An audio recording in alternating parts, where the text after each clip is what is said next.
Guru Woyun akhirnya pulih, lalu dia berkedip dan berkata, "Apa yang kamu bicarakan? Mengapa aku akan marah?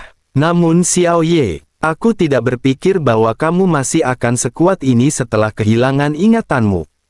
Kamu membunuh Ling Yi dalam 1 detik." Qian Bei Ye menatap Guru Woyun dengan hati-hati.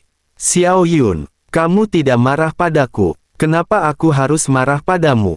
Tatapan Guru Woyun menunjukkan bahwa dia tidak mengerti, dan dia bertanya dengan nada bingung. Seolah-olah dia telah melompat langsung ke surga dari neraka. Qian Bei Ye sangat bersemangat sehingga dia menarik Guru Woyun ke pelukannya dan memeluknya erat-erat ke dadanya.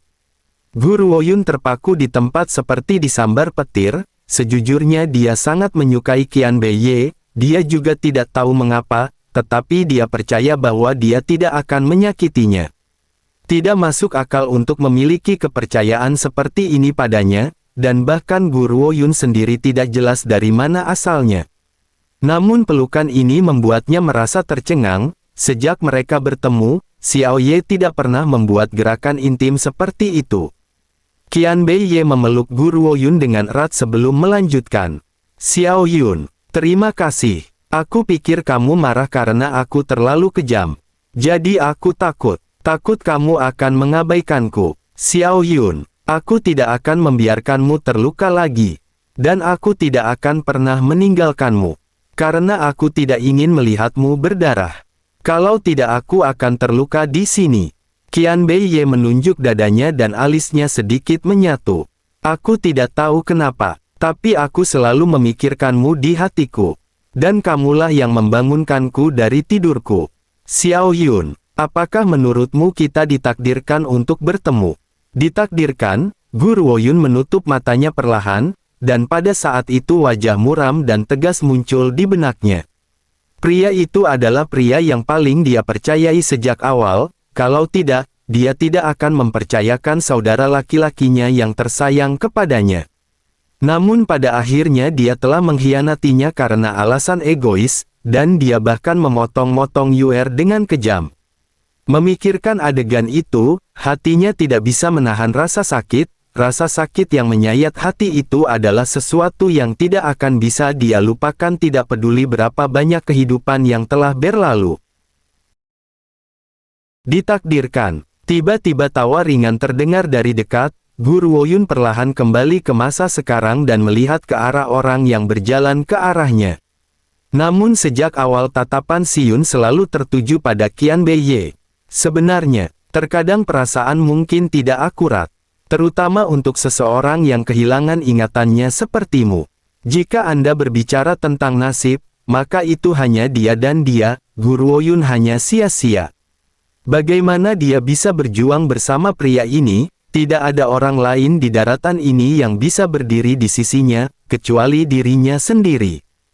Qian Bei Ye mengerutkan kening dan tanpa sadar menarik lengan baju Guru Woyun. Dia berkata dengan sedih, "Xiao Yun, aku tidak suka terlalu banyak orang asing.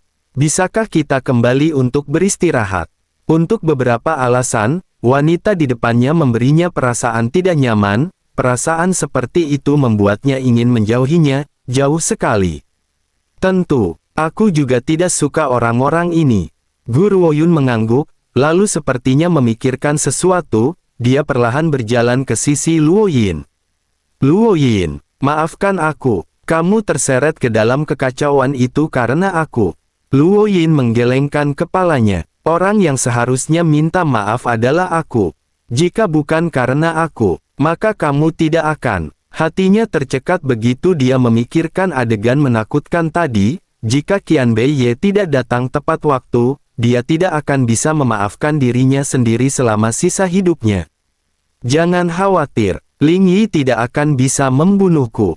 Guru Woyun tersenyum. Bahkan jika Qian Bei Ye tidak ikut campur, dia masih menyembunyikan Zixi. Dia hanya akan membiarkannya keluar jika dia terpaksa. "Tahan." Melihat Guru Woyun hendak pergi, sebuah suara terdengar dari belakang. Siyun tersenyum lembut. "Guru Woyun, aku benar-benar mengagumimu. Kamu cukup beruntung untuk mendapatkan senjata spiritual yang terkuras itu dan bahkan menggunakannya untuk mengalahkan Ling Xi. Meskipun bakatmu tidak terlalu luar biasa, keberuntunganmu sangat bagus.